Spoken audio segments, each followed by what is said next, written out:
Hello from Elevated Aquaponics here in Evanston, Wyoming. This is Thomas DePew, otherwise known as Tad, and I am filming my system. Just real quick, let y'all know what kind of mess I got here. It's not really a mess, actually it's been going pretty good. I'm in the dead middle of my cycling phase, and finally got my whole room set up. And this is pretty much the gist. Y'all saw my bench the other night, kind of in the dark, but here it is in the light time. Let me walk around here a little bit.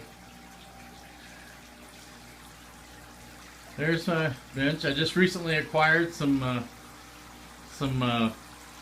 fish aquarium.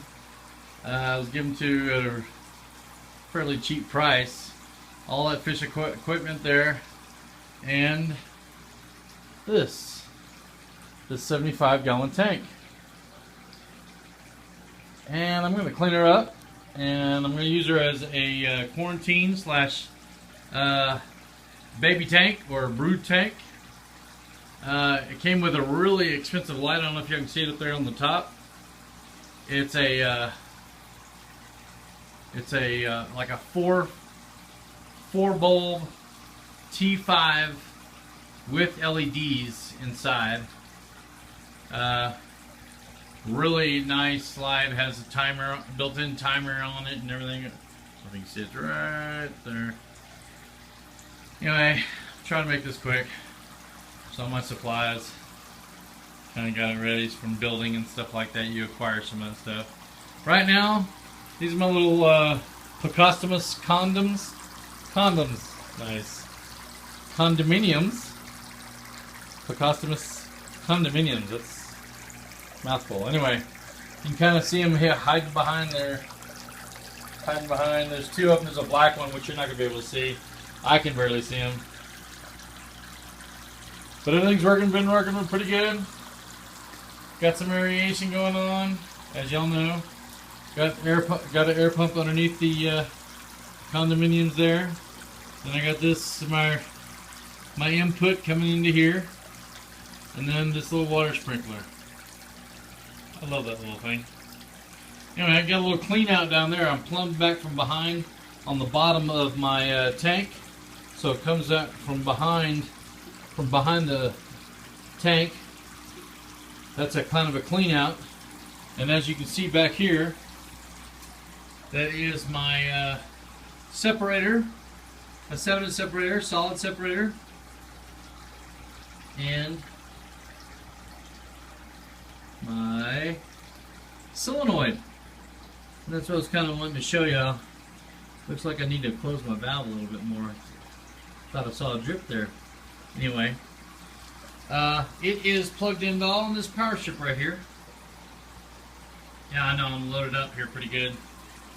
But anyway, when I turn off the power to everything goes off. Since this is gravity fed, and I don't want to just emptying my tank,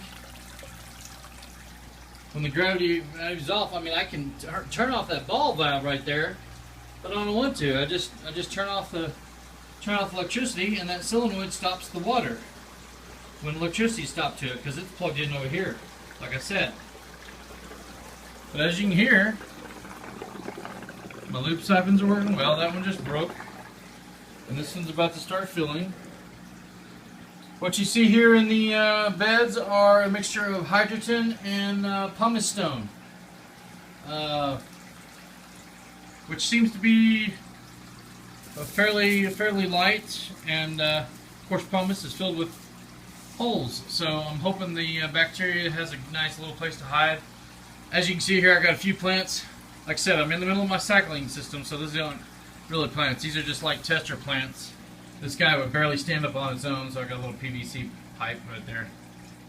Anyway, got the water going in. As you can see, I have two grow beds here.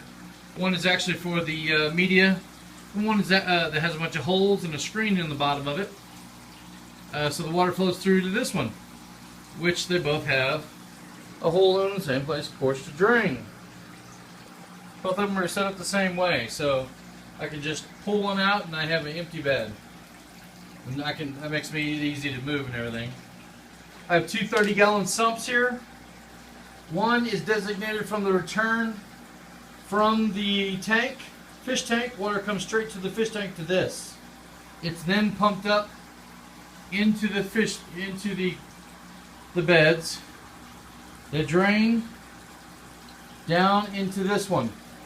The reason for that is you have fish water directly to the beds from here. And then when they drain, that's bed water directly to the fish tank. The reason why I have two sumps is because it's not all mixed up. I know it in the end it's going to be, but I just want to designate the water just a little bit. Anyway, I just entered this pump in the other day. This is about a 600 gallon an hour pump, little giant. Plumb that up and down the bottom of the tank, and a little bitty PVC hole filled foot in the bottom.